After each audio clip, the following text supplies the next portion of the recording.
All right, we're recording. we're, we're already into it. So welcome to the Love What You Do podcast. My guest today is Kira Macoun, a serial entrepreneur, a friend. I met her several years ago. We sat next to each other in a sexual orientation. Don't mess with each other. Introduction to a personal development program, and we started a friendship right there of starting to mess with each other. over lewd joking, right? In the sexual harassment. The sexual harassment class, and we were screwing with each other already. And Kira's a successful serial entrepreneur. She runs a business called Comfy Fitness, which is starting to really explode with your online growth. And this whole pandemic has actually been kind of blessing in disguise. You also run a personal development or partnered with a personal development company called Kimbra, which helps entrepreneurs make more money through rituals. And you've also got one other thing you love your political stuff.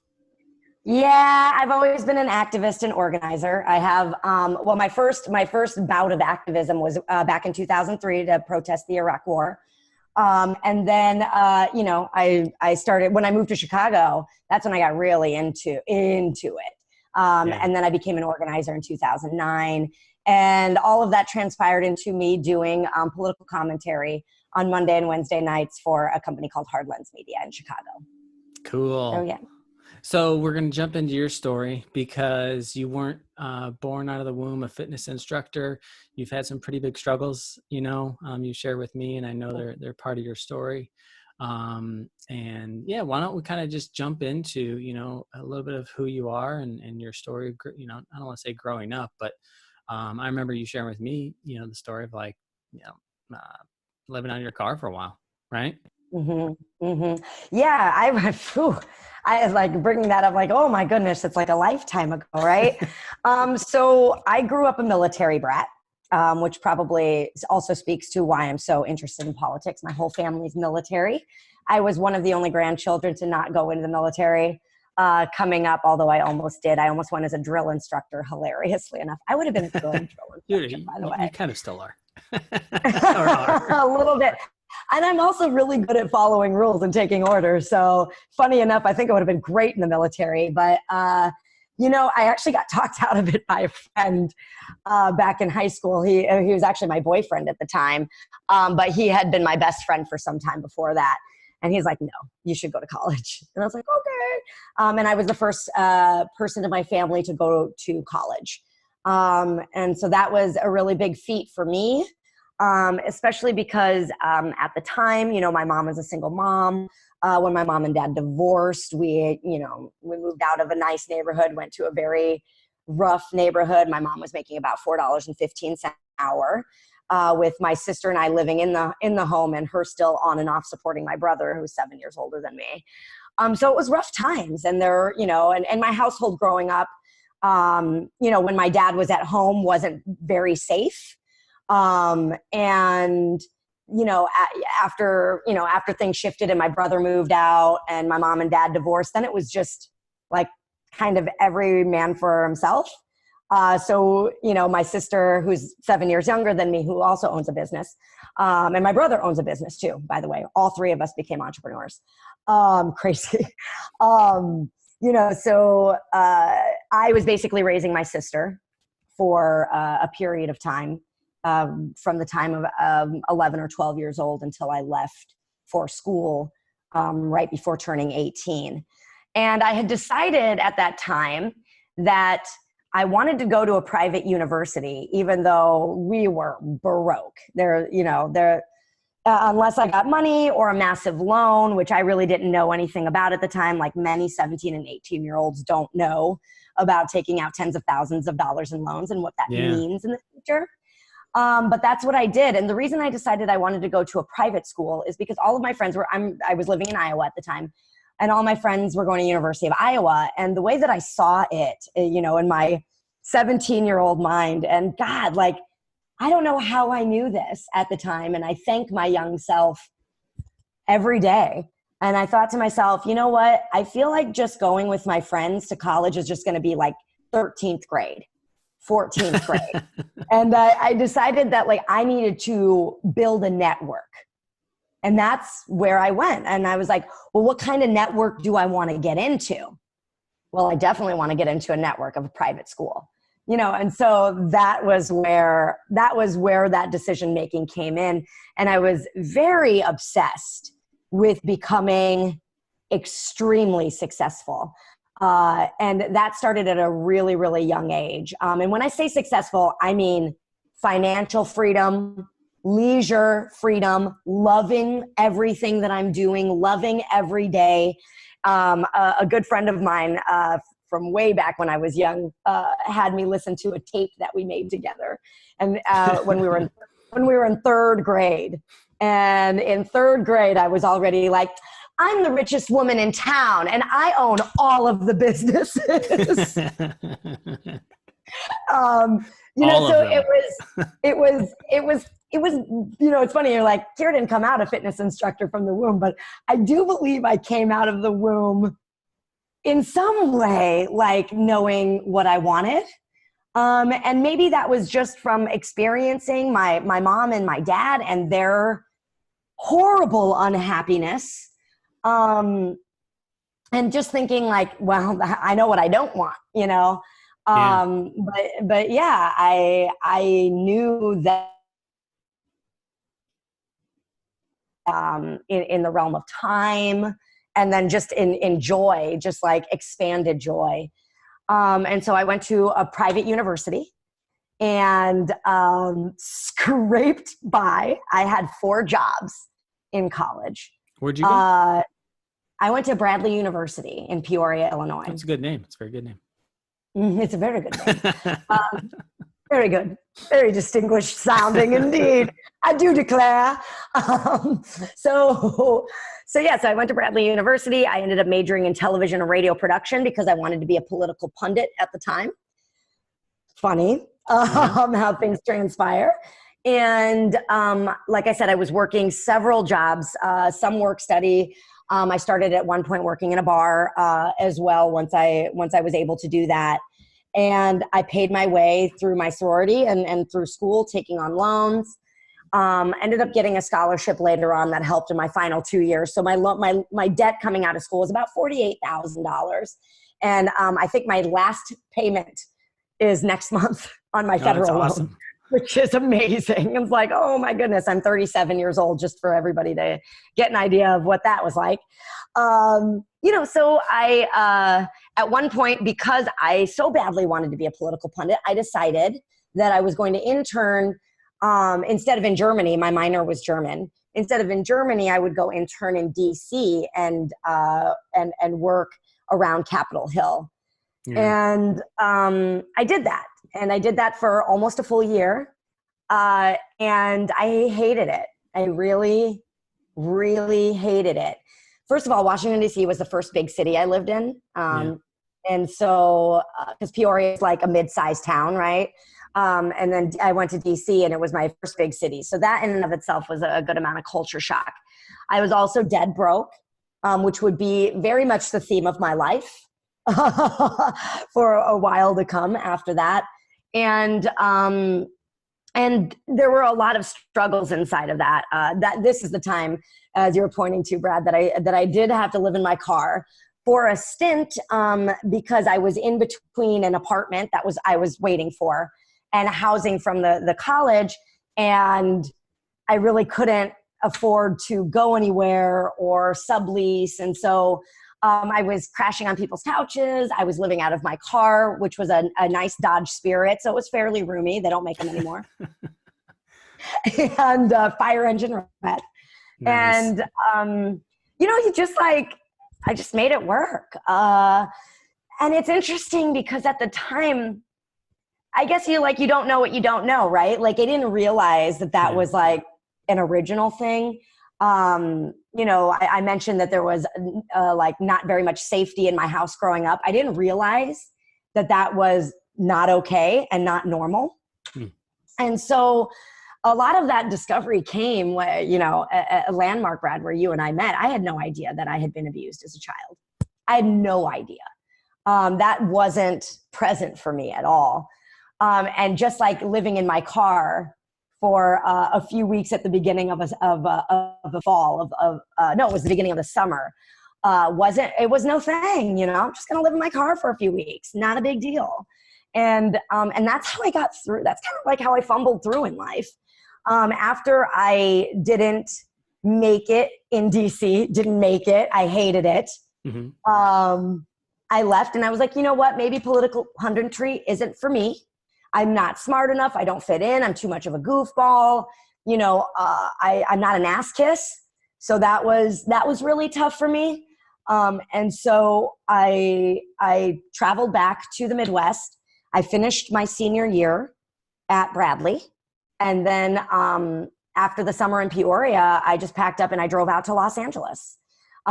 Before going out to LA, because I wanted to use my degree. I had this great degree that cost me a lot of money in television and radio production, and I wanted to use it. And at Bradley, a huge contingent of the people that are in my major go to Los Angeles. And so, I think the most that people are going to learn from this discussion with me, here it is again, is network. So what I did before I moved out to Los Angeles is I went to Bradley University's alumni office.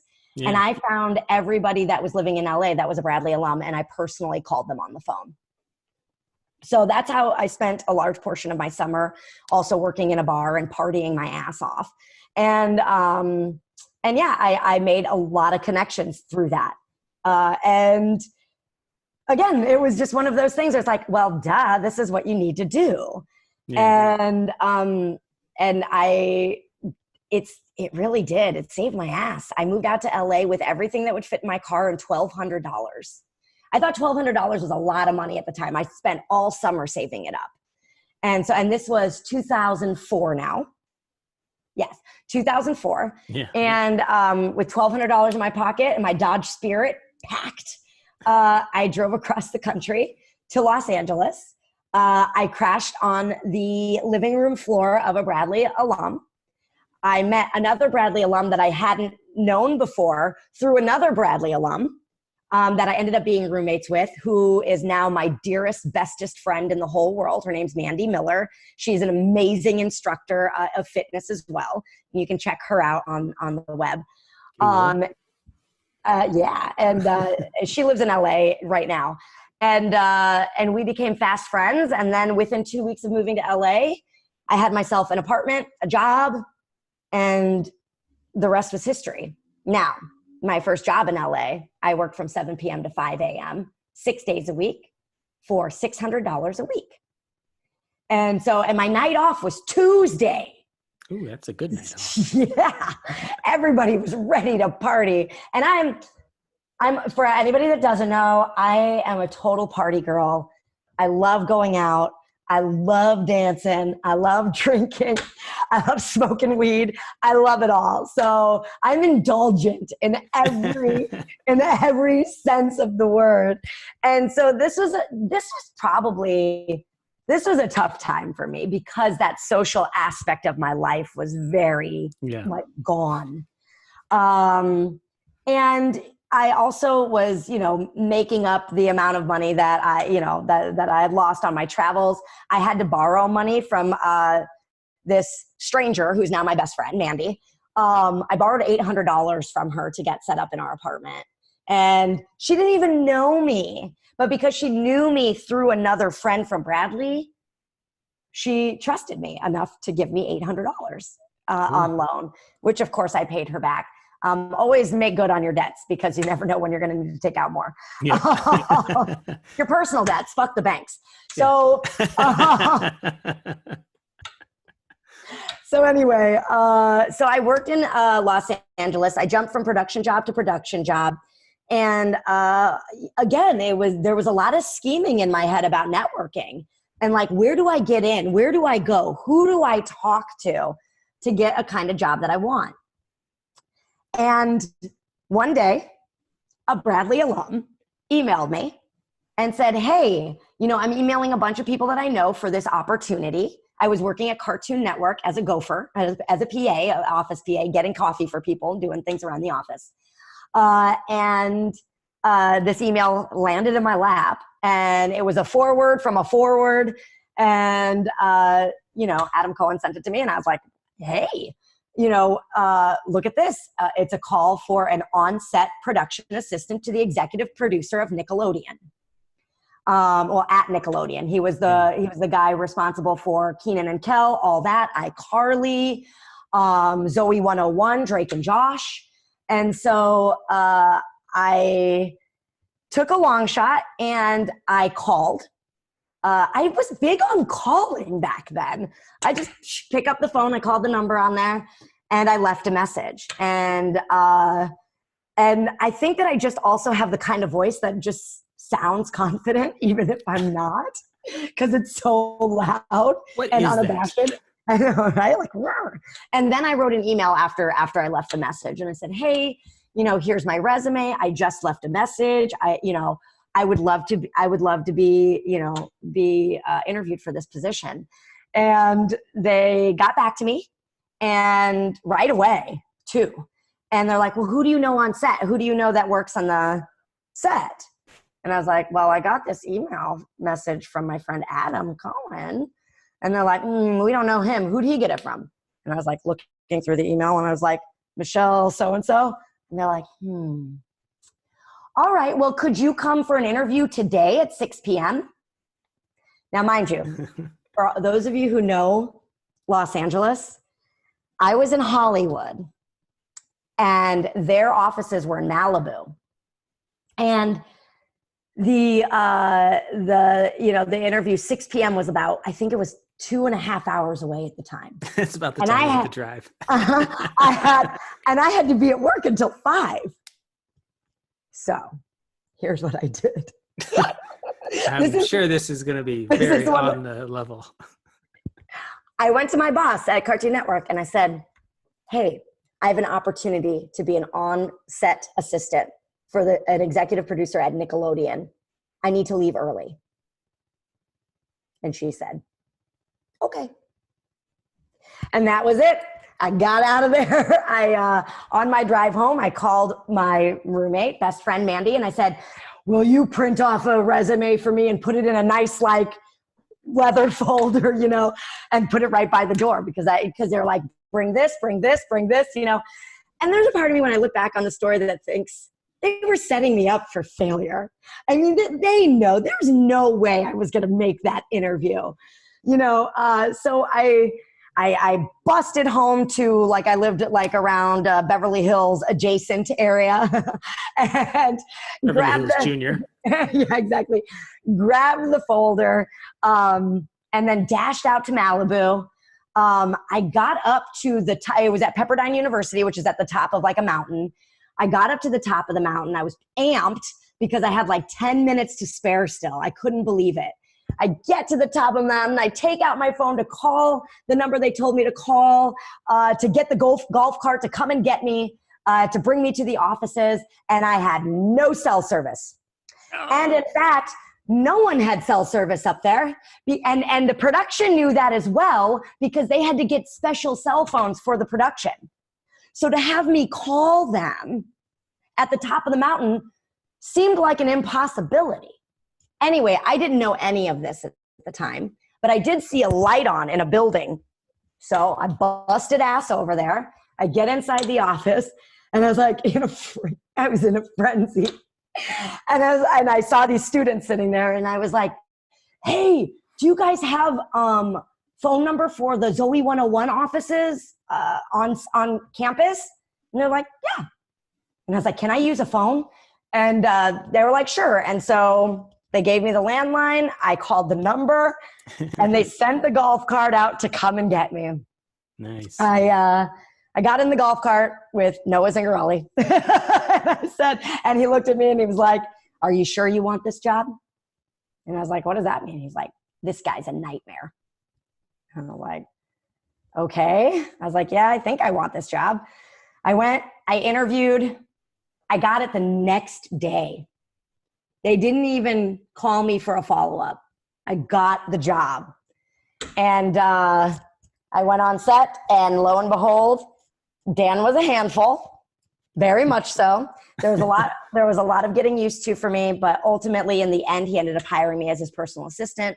And I worked for him and Nickelodeon for nearly 2 years before I asked for a raise. And then when I didn't get the raise, I put in my actually 6-week notice. I helped them train someone to take my place, who quit 2 months later because of stress headaches. And then they hired 2 men to replace me. So they should have just given me the raise. But now when I look back, I'm grateful that they didn't, because the reason I was asking for a raise is because I was looking at the amount of money I was making and thinking, this is not enough money for the amount of work I do and the amount of stress I take on. So I'm going to ask for more money. And when they didn't, I just thought to myself, well, I don't love working in television. I don't even watch television. I've never owned a television of my own. And so I'm just going to go. And that was it. So go ahead. I was like, and that was it of my television career. And within 6 weeks, I was driving back to Chicago with no money and no job. Not back to Chicago. I never lived in Chicago, but I went to Chicago. So you made the choice to go back to Chicago, or go to Chicago. Right. To the Midwest. We'll put it that way. Back to the Midwest, but to Chicago, because I knew myself at that point as a big city girl, having lived in DC and LA and really loving them. That's awesome. I didn't realize, I know some of your story and we spent a lot of time together, but I didn't know that story. It's cool. It's a great story. And again, you become more cautious, I don't want to put that on anybody. I have found myself to become more cautious as I've gotten older about the decisions I make and how quickly I step into something. And I think back on my young self, my 20 to 25-year-old self, because I was 25 when I started Comfy Fitness. And I'm like, what the fuck was I thinking? And how did I know that was going to work out?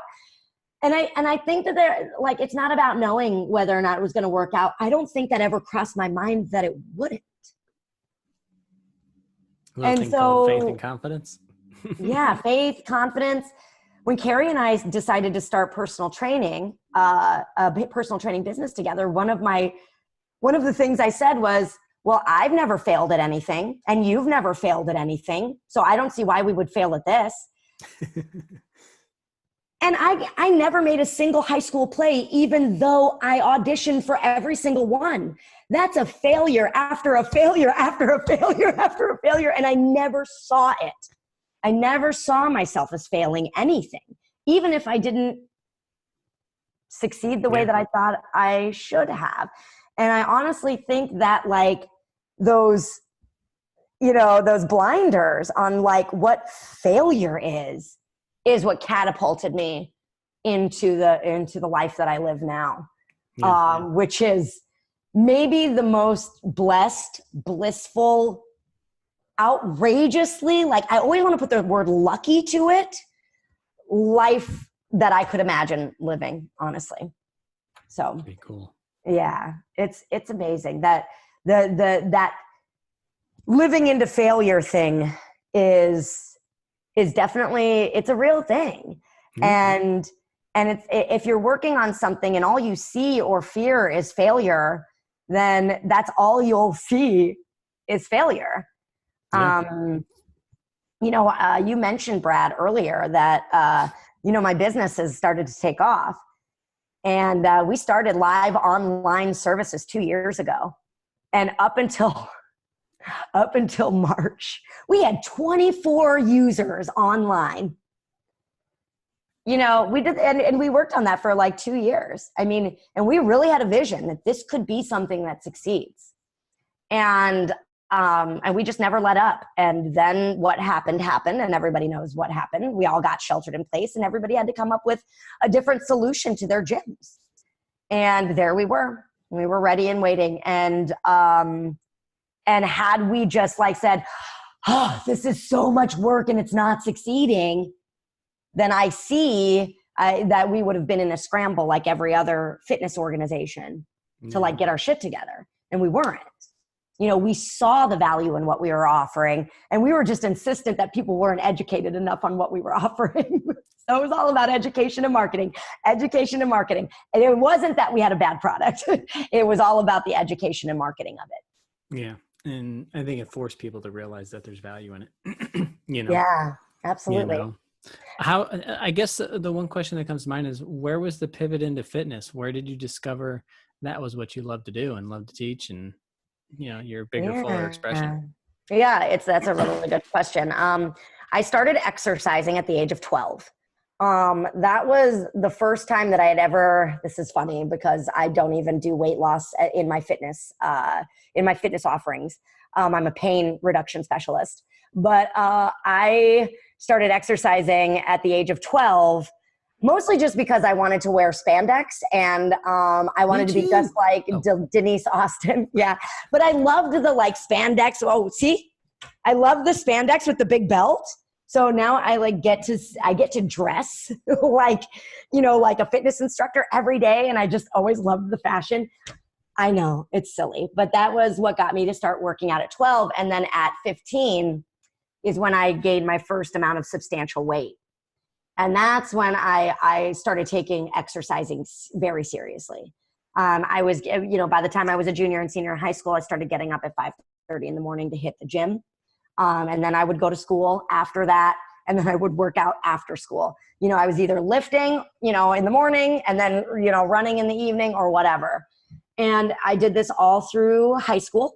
I actually got a D- in gym class because I skipped all the time because it was a waste of my time. you did this in the morning. I'm going to do it after this anyways. Yeah, and I'm like, I'm not going to gym class. But luckily for me, I was also an athlete. And so my gym teacher knew this about me. And you only had to pass fail gym to pass high school. Yeah. And so he gave me a D-, but I also got a National Physical Fitness Award at the time.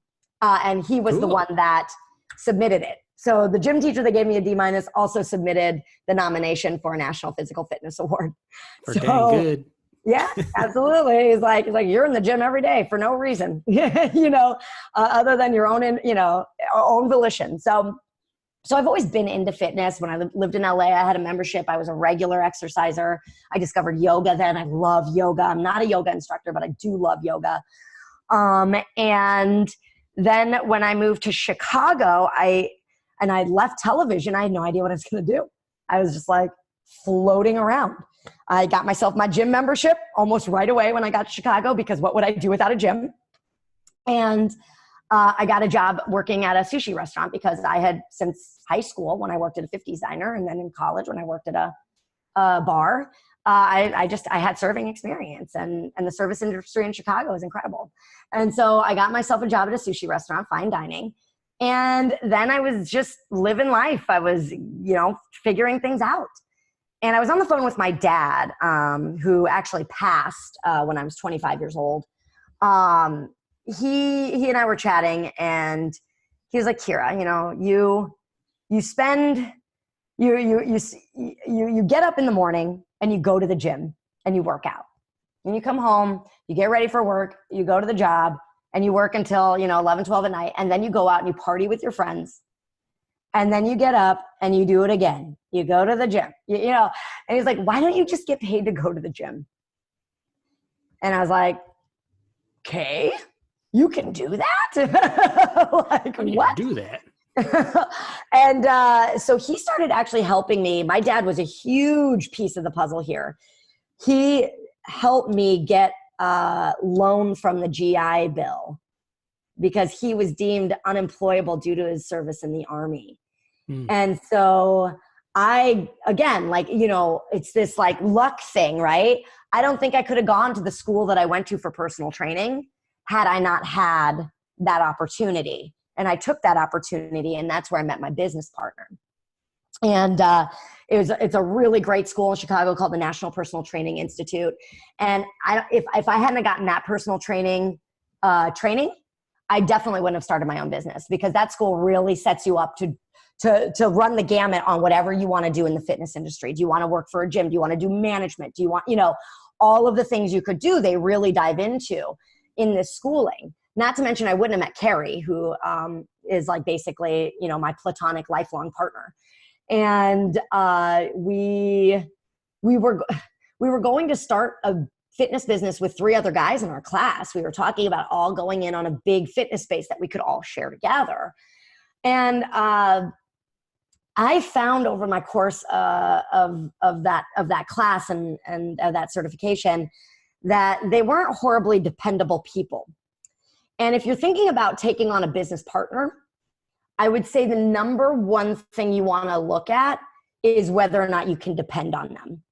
Yeah. If you can't depend on them, like whether or not it's grounded in any kind of reality, if you can't depend on them, that it's probably not going to work out, you know? And I remember we were putting together our graduation party, and this group wanted this group that we were going to go into business with were the ones who wanted the graduation party. And I was like, great, let's get it set up. And you know me, Brad, I'm like, all right, here's what we need. La, la, la, la, la, la. Let's do this. You know, what about this? And drill instructor. Yeah, exactly. And we started going to work on it. And these guys that we were going to be, moving into this partnership with just kept falling short on the stuff that we asked them to do. And so at that point, I told Carrie, I was like, I don't think I want to go into business with these guys. Like, I'm really not interested in doing that. I think I'm going to step out. And she agreed. And so we ended up not going into business with them. And after we graduated, I applied to 2 different gyms that I sabotaged any sort of chance of actually getting a job at. That was, and it was so funny because it was clear that it wasn't like I was actively sabotaging it. I just knew that I wasn't going to be hired at a place that wasn't going to accept me 100% for who I was. Yeah. And so one shishi gym that I went into, the first thing they started talking about was their designer clothing that they sell at the front of the store. And like, I didn't even know what Prada was until I was like 20 years old. So I'm like the last person you want to talk to about designer clothing and shopping. I want your butt to look good naked. Yeah, exactly. Well, and that was actually their motto, this gym, look good naked, which is also not inside of my philosophy of fitness. Fitness is about being young forever. It's not about necessarily how your body looks. It can be. But I think that a lot of times when it's about how the body looks, it turns people off to the possibility of fitness for themselves. And so, like that's the end goal or something. Yeah. Like that's the end goal. And if you can't get there, you might as well not even try. Yeah. What if you're born shorter and stockier? What if you're really long and lean and you're just always gonna like have these long limbs? Like, it's not about that. It's about making what you got work real great, And so, so I just didn't align with that philosophy, and I was fairly clear about that in my interview. And so they turned me down before I could turn them down. Yeah. And then my next interview was actually with FFC, and they gave me this stupid questionnaire, stupid in my own opinion, right? About like ethics. And so many of the questions were things like, there was one where it was like, just as an example, you find out a coworker is stealing from work. What do you do? Do you report it to management? And it was like, yes, I don't know, or no, or like, it was like 5 answers inside of that. And mine was, I don't know, like almost every time. Because I'm thinking to myself, like, well, I mean, what are they stealing? Are they stealing toilet paper from the bathroom?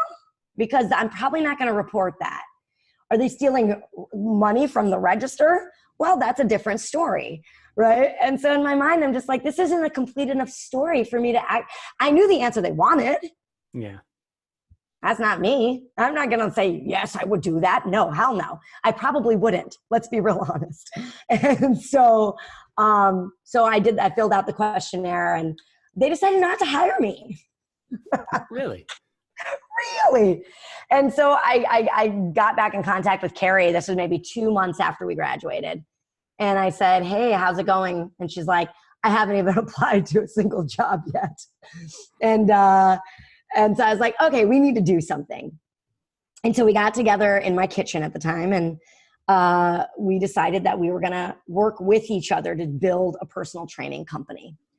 And I decided that we would work on our business at least 4 hours a day from Monday through Friday.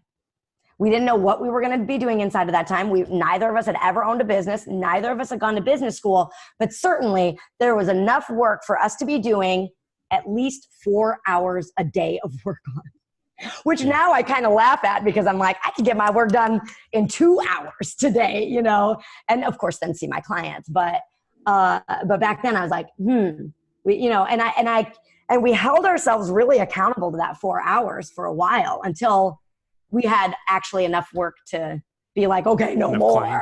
Yeah, enough clients, enough work, understanding like what it is we needed to do to market, all of that. But yeah, once we started getting in clients, that definitely, you know, ate into that like 4 hour work day. But we did things like we designed our own business card. Neither of us were in design. Carrie was a musical theater major from NYU. So, you know, I'd say of the 2 degrees, mine was the most useful because we were also making videos, really fantastic scripted videos with editing and music and the whole 9, because that's what my degree was in. So why the heck not? Yeah. And, you know, we took those handmade business cards and little marketing like handbills, and we went around the neighborhood and we actually papered cars. We flyered people's homes and like, don't put anything in the mailbox, but you like put things in the little scoop or in the door, you know? And so we littered the neighborhood with, you know, with little paper flyers about ourselves. But we created our contracts. We ended up creating our website at the time, our social media, which was, I think at the time, was that MySpace? No. Yeah, it was MySpace. And then we switched over to, I know, dude. I know. Long time ago. And so, yeah, because I remember, yeah, we were on MySpace and then we went over to Facebook, and my best friend Mandy, who was living in LA, was like, finally, you're on Facebook. I'm only joining Facebook because I own a business. There's no other reason, because I'm like, I have an aversion to like social media. And so now you're in the middle of it. And now I'm on it constantly, right? But I'm actually really quite good at like not getting sucked into it. Yeah. So we started our business in that vein, and we started out by training in people's homes, and then we moved into a duplex, and we created the upstairs of that duplex to be our fitness studio, and the downstairs the living space. And we did that for 4.5 years. This is in Chicago, right? This was all in Chicago. We did that for 4.5 years, and then after 5 years of business and working out of our home with clients, we finally got our own. We saved up to get our own brick and mortar. In that time, we also created a children's television show. And I am actually now talking to my former boss at Nickelodeon. We have a meeting tomorrow about actually being that thing that we created 10 years ago. And yeah, so again, no failure. There is no failure, right? It's just like, oh, it's just on hold. So yeah, I've owned 5 businesses. Well, technically 6, but one was inside of Comfy Fitness. So, so we went ahead, we got our brick and mortar, and we were in the brick and mortar for 6 years, and it was great. We had tons of trainers kind of come and go. We had some real big superstars. We had some trainers fall flat on their faces, and we just kind of built our, like, we have a whole manual of how things work inside of our company now. Contracts, like everything is formalized, everything is written out. We've created our own methodology that we share and train our own personal trainers inside of, that help people move freely in all planes of motion without pain. And, you know, over time, of course, I've refined my own training and I've gotten more and more certifications. I'm a certified Pilates instructor, certified spin instructor, well, cycling instructor. There's a difference. I'm also a certified kickboxing Those instructor. people. Yeah, exactly. Certified kickboxing instructor, as well as a certified personal trainer. I'm also certified in clinical somatics, which is a mind body. Excited about. That's what I really, really push, because, you know, fitness is having really great fitness is important. And I feel like that is a narrative that's becoming popular now. And so now I like to move into the next thing, Brad. I'm like, okay, you know, when I first started in personal training, like being meticulous about form was something that was like not as drilled into people in my experience, you know? And so I got real picky about form, and that's what our methodology got created out of. And we noticed that people started having like great pain reduction. And then the next thing I moved into, which was clinical somatics, and that I am I'm actually, I think, still the only fully certified clinical somatics instructor in Chicago. That's soon to come to an end though. What somatics is the other side of the contraction. So in working out, we contract the muscle to build it, to create maybe more range of motion, create more endurance and strength. And then in somatics is just the other side of the coin. It's allowing the muscle to release from tension. So a lot of pain in the body is more about functionality than about structure. Sure, you can have a surgery and then have to deal with pain because of the surgery, but a lot of post-surgery pain is actually from the recovery period and, protecting things. And so over time, your body memorizes a way of being that protects you. And then at a certain point, it's not useful anymore. And in fact, starts to hurt you. Sounds familiar, doesn't it?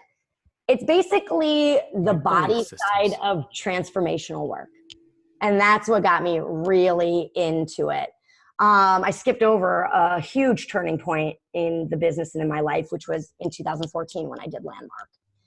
And Landmark is what really opened my eyes to just how many blocks I was putting in front of myself, but also how so much of what I had a lot of pride in about myself wasn't helping me. I am an incredible faker and performer, right? Yeah, exactly. I'm an incredible faker and performer. And so I can go to a job interview and get the job. There's no problem with me getting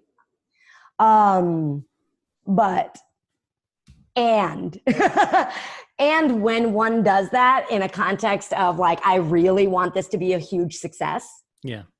There is a certain level of behind the scenes work that needs to get done. And luckily for me, I had a business partner who was really in tune with that stuff, but I wasn't. And so that's when I started really like facilitating and helping around the back end of our business, because I'd always been the front woman. I'd always been the person like going out and meeting the people, and I'm great at that. And I'm glad we fed to my strengths. And it's so important to know your strengths and also be familiar in working inside of your weaknesses. Yes, you want to hire people out to help in that general area. Yeah.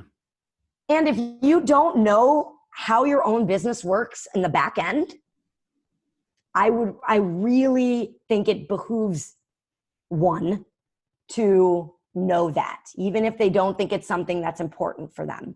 Yeah. Like you don't have to hone the skill or be an expert at it, but you should understand the basics, of at least the concepts inside of it. So you can trust and have a good conversation with those people, right? Exactly. And know which questions to ask and understand when it's time to flip on the up, or take a step back and pause for a second. Yeah. There's a lot of conversations in those numbers and in those structures that without full awareness around them, there's no way to actually make a decision. Yeah. Not one based in anything that,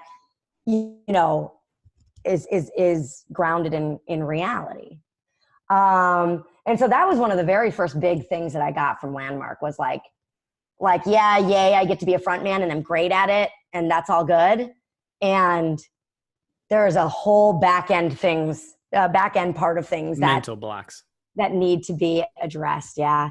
And actually it's funny. One of the 6 businesses I owned was the thing that got me into Landmark, which was a Mary Kay business. Ooh. At one point I was just so sick of working in the restaurant industry and working for other people that I ended up quitting. And that was also a glorious quitting, if you guys want that story. But,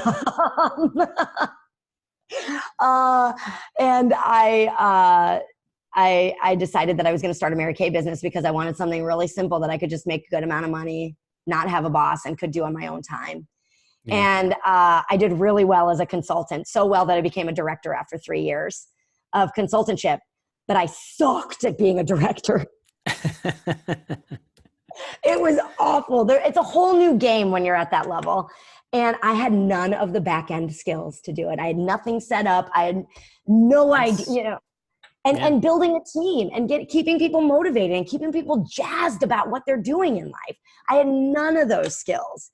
And so when I was in Mary Kay and my girlfriends around me were all earning cars and I wasn't, and I'm self-righteous Kira, right? And I'm like, what the fuck? Like, I have a huge network. I am incredibly smart, incredibly good looking. I own this other business that's doing okay. Like, how is it that I'm not making this work? And it was actually at a Mary Kay party that a woman asked me when I was introducing myself. She's like, have you done Landmark? And I was like, no, she's like, oh, you seem like someone who would have done Landmark. And again, it's like, I'm an incredible faker. And I was like, oh, what is that? And they shared it with me. And I was like, oh, that sounds neat. And they eventually ended up inviting me to an introduction. And being who I am, I was like, I had already decided to sign up before I even went in. Like, yeah, sure. Little did you know everything from your past that was blocking you was going to be stirred up and cause a huge explosion, a good explosion in your life, Yeah, it was incredible. And like, things really started to turn around then. And then as I continued down the path and into leadership and onto the team management and leadership program, which is where you and I met, things in my life have completely turned around. Just for a little bit more backstory on my finances and how that ended up being. I was dead broke all the way until I was about 35 years old and maybe even past that. I never had health insurance from the time I left college, not until I got married at 35. I had figured out how to pay my bills every other month, right? This month, these bills get attention. This month, these bills get attention. And that's how I created that. I was living by the skin of my teeth and commuting by bike everywhere. I was running a Mary Kay business on my bike. I put all my Mary Kay products on my panniers and I would ride over to people's houses and do full Mary Kay parties from my bike. I'm imagining you doing a sex toy party with the same thing. Like pulling dildos out. Here comes Kira riding her bike. Here comes the sex lady by her bike. Here, lady, drop this. Yeah, people were like amazed, like, how are you doing this? Like, it's not that hard. If you know the basics and you can figure something out, man, like, and if failure isn't like a part of your regular conversation, it's really interesting. What can happen, and getting married was probably one of my biggest steps into fear of failure. And I said that I was never going to get married because I only saw marriage ending in failure. And so I never did it. And then Landmark training, and then Mark comes around, my husband, and he was just too much of a catch. And so I was like, okay, maybe because the way that I used to enter into relationships was like, all right, when Adam and I break up, I think what I'm going to do is start, create this new thing. There was always in the back of my mind, when this relationship ends, this is what I'm going to do next. Or, that kind of thing. And it was never like a woe is me or I can't make relationships work. You were living into the end of the relationship. I was already. just like, well, relationships end. And that's how relationships go. Yeah. And so there had to be a big transformation in that area for me to step into marriage. And now I'm like blissfully married. And for 2.5 years I have been, and it's been amazing. We live in a beautiful home together. This is my own personal, beautiful fitness studio. And now this live online project that my business partner have been working on for the last 2 years after we left our brick and mortar. I mean, we went in 100%. We're like, we're leaving the brick and mortar and we're going to dive right into this online fitness. And here we are. That's pretty cool. Yeah, it's been a long journey. I mean, that's probably not even nearly half of it, but yeah. No, there's something I want you to share. This is just like a side story, but I guess an example, of who you are. Share what your wedding was, because it wasn't normal. No, I didn't do anything normal. So first of all, I had a wedding budget of like $3,000. So I was like, Huge. how am I gonna throw a wedding? Because that was part of my project, was to have it in a tiny budget and in Chicago. And so I started looking on peerspace.com for spaces. I found a $1,500 space available for a Friday night, and it happened to be a dinner theater. And I was like, great. And it was actually quite perfect because I already knew what I wanted to do. I wanted to basically throw a reception party that was in the context of a wedding.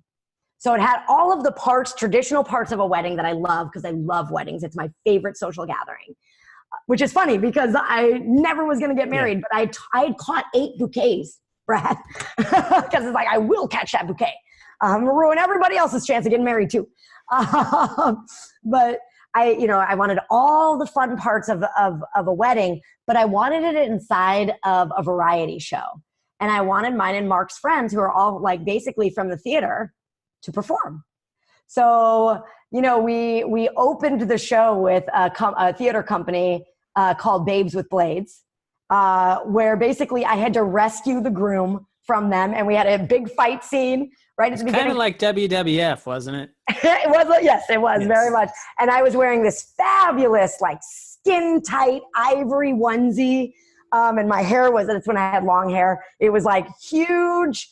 And after that, it was, we limboed, and then we had a fire show during dinner. And then we had, a couple of toasts that were really funny. We had for the bouquet toss, we did I Don't Want No Scrubs, and I had 5 girlfriends of mine like do a dance that they had created. There were so many things that took place, but it was I don't know how that turned out so well. I gotta say, Brad, at no point during the rehearsals were all of the performers in one place, because we had performers from all over the country. They couldn't all make the 2 full company meetings that we had. But man, it was a massive success.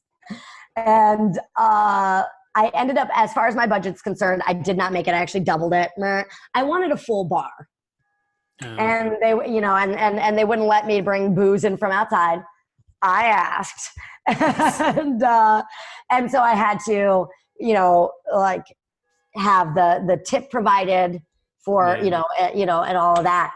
But yeah, I asked one of my friends who is a chef, he used to cater, as my wedding gift to help cater my wedding. So that's how that worked. I spent about $500 on food.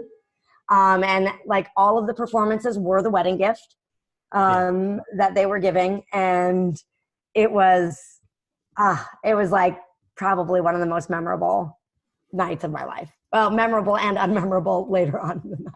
You know what I hear in the whole thing, not just the wedding, is, I hear you've been a force of nature to create a life that you really love, like throughout all of it, So I acknowledge you for that. Like, I think a lot of people don't see themselves like that, and they don't get to do what they really want to do because there's that little voice, what are they going to think about me? Whatever, Not to take this into a really dark place, but I think some of the darkest places is what creates us to be the incredible people we are. Yeah. Is when your childhood is riddled in, am I going to survive today? Yeah. Nothing seems really all that scary. I remember Dan at Nickelodeon, my boss, at one point asked me, and this is hilarious, and it's a lesson for life, really. He asked me, why aren't you scared of me? And he was serious, because everybody was scared of him. He made people cry daily. I would watch it. And then we started playing pranks on people, and he would he's like, go out to the craft table and I'm going to yell your name really loud and you come running in. And I'd be like, okay. And he'd be like, why aren't you scared of me? And I was like, my mom is way scarier than you are. Oh, okay. Before we wrap up, you got to do your mom's impression. Kiera, get your ass down here. Ya sage mal.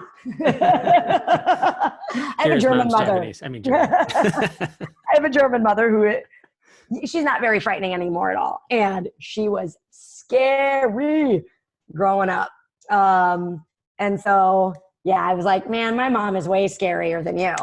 And he cracked up laughing. But yeah, truly, like, when you're in a position as a kid every single day, day in, day out, and you don't know that it's weird or off color, that you're like fighting for your life. I mean, I've crazy things, gotten thrown outside naked for hours, gotten locked in a closet for elongated periods of time, just straight up torture, because my parents left myself and my brother, who was 7 years older than me, home alone. And so he and his friends would come over and just basically torture me. And not to mention, there was also physical abuse from the parents' end as well. So there was just a lot of that going on, and a lot of trespasses, we'll put it that way. And so I think what ended up happening was because I remember at Landmark, people would talk about like being abused, and they would give an example of what that was for them. And this is before I had any idea that that's what had happened to me, that I had been traumatized. I'd be like, oh, that's what you call abuse? You're lucky. Yeah. And then it wasn't until I shared something, because I had a visual of being held down and having my face duct taped. And I shared this with my business partner, and she started crying. And she's like, why would anybody do that? I was like 7 years old at the time. There were pictures of it. My family thought it was hilarious. And I was like, what do you mean? And she's like, that's horrible. And that's when it was just like, oh, that's not an okay thing. Oh, then all of those other things must have not been okay things. And it's like to go through life and really not believe yourself to have been a victim. I think there was power in that, as messed up as that sounds. And then the power of learning it and realizing what barriers were inside of that, what's not helping anymore. Yeah.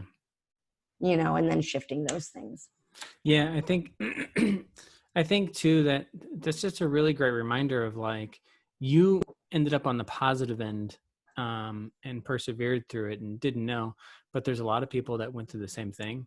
And, they end up being adults that just redo all of that, and they abuse their kids, or they go out and they do, harm to other people, but they don't really know that it's wrong. Yeah, absolutely. They never were actually just learned trained. They were trained in the light sense of that word. That's how they don't have anything else. You are imprinting on a blank slate. And if you beat a blank slate, they're just going to go beat out in their life or whatever, right? That's the trigger, right? So yeah, you're pretty damn lucky. So I am very lucky. And, just to be clear also, to be true blue, I was very abusive to boyfriends, in a lot of ways. Yelled at them, hit them. And that was a lot of stuff that I had to work myself through. Had I been a man, I'd be in jail. Yeah. So there's a little bit of privilege to being a female inside of that. Yeah. Well, cool. Well, let's wrap this up.